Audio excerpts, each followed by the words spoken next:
আপনাদের তো আগেই আমি একটা ভিডিওতে বলেছিলাম দিদিদের বাড়িতে রাধা গোবিন্দর উৎসবের জন্য মেয়ে 5টা থালা গ্লাস বাটিতে সুন্দরভাবে সাজিয়েছিল ওদের ভোগের জন্য। দিদিদের বাড়িতে এই উৎসবটা আগে জানেন তো প্রত্যেক বছরই জাঁকজমকভাবে হতো, কিন্তু এখন দিদির শাশুড়ি মানে কাকিমার পায়ে কোমরে ব্যথার জন্য উৎসবটা প্রত্যেক বছর হয়, কিন্তু ছোট করে হয়। আবার এই উৎসবটা 5 বছর পরে আবার ওরা মানে ওই বড় করেই আগে যেরকম করতো সেইভাবেই করলো। উৎসব হলে দেখবেন বাড়িতে বেশ ভালো লাগে, তাই না? কত আত্মীয়রা আসে, দেখা হয়, কথা হয়, মনটাও বেশ ভালো লাগে। এই যে দেখুন আমরা সবাই মিলে এই যে দুপুরবেলা রেডি হয়ে দিদিদের বাড়িতে চলে আসলাম। আমাদের কেমন লাগছে কমেন্ট করে কিন্তু জানাবেন। মাকে আমি আগেই রেডি করে পাঠিয়ে দিয়েছিলাম, কেন আমার একটু যেতে দেরি হবে বলে ঘরের কাজ সব সেরে তারপরে আমরা গেছিলাম। এই যে দেখুন আমি যখন গেলাম তখন ওদের কীর্তনটা প্রায় শেষ হয়ে গেছে। দিদিদের ঠাকুর ঘরটা দেখুন কত সুন্দর। ওদের ঠাকুর ঘরটা সত্যিই খুব সুন্দর। ওদের ঠাকুর ঘরের দিকটা তাকালে মনে হয় যেন একটা শান্তি আসে, আর এত সুন্দর করে সাজানো না, মানে মনটাও ভরে যায়। খুবই সুন্দর। ওদের বাড়ির কোনো অনুষ্ঠান হলে জানেন তো সবাই মিলেমিশে ওরা একসাথে সব কাজ করে, কোনো কাজ মানে কারোর একার ওপরে ওরা ফেলে রাখে না। ওই জন্য ওদের কাজগুলো খুব তাড়াতাড়ি আর কি উঠেও যায়। এমনকি দেখুন বঞ্ঝিটাও এখন অনেক কাজ শিখে গেছে। এই যে সব ঠাকুরদের স্নান করিয়ে দিচ্ছে বাড়ির কর্ত্রী মানে আমার দিদির শাশুড়ি কাকিমা।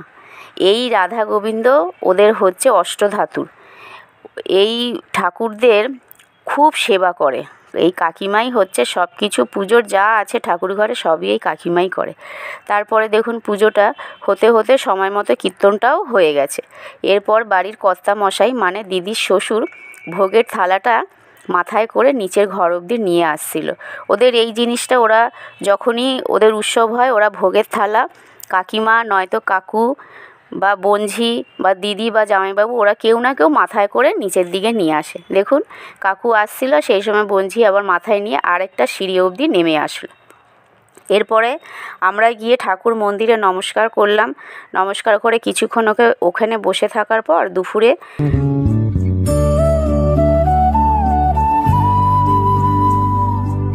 ওদের খাবার হয়েছিল ভাত, ডাল, ফুলকপি আলুর তরকারি, ঝুরি আলু ভাজা।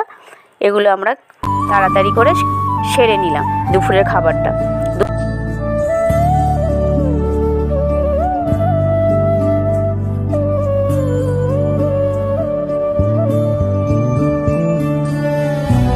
দুপুরে খাওয়ার পরে আমার মা একটুখানি শোবে, তাই মাকে আর বললাম তোমাকে বাড়ি যেতে হবে না, তুমি দিদিদের বাড়িতেই থাকো। মা একটু শুয়ে পড়লো। এই যে দেখুন ইনি হচ্ছে আমার দিদির পিসি শাশুড়ি। কত বয়স হয়েছে দেখেছেন? এখনও কিনা উনি জানেন তো নিজের কাজ নিজেই সব করে। ওনার কাজ কেউ করে না, মানে কি উনি পছন্দ করেন, ওনার কাজটা উনি নিজেই করতে ভালোবাসে।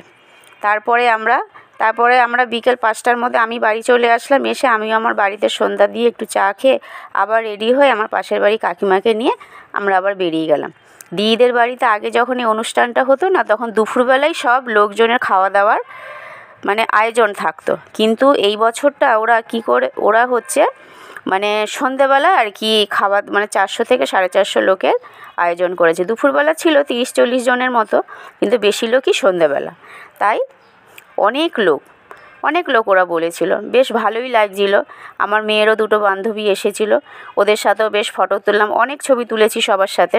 এরা হচ্ছে আমার দিদি আর জামাইবাবু। ওদেরকে বললাম একটু দাঁড়া, একটু ছবি তুলি।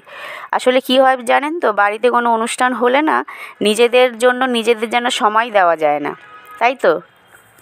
এই যে দেখুন এগুলো হচ্ছে আমার বঞ্ঝির স্কুলের বন্ধু, তাদের মায়েরা।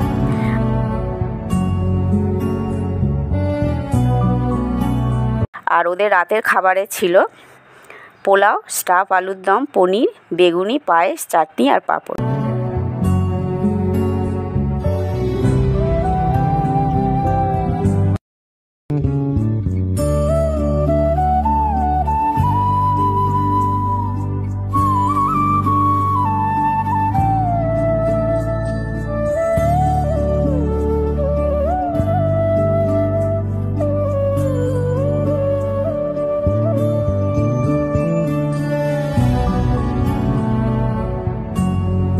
সব কাজ সেরে সুরে যখন আমরা বাড়ি আসলাম তখন রাত্রি 1টা বাজে।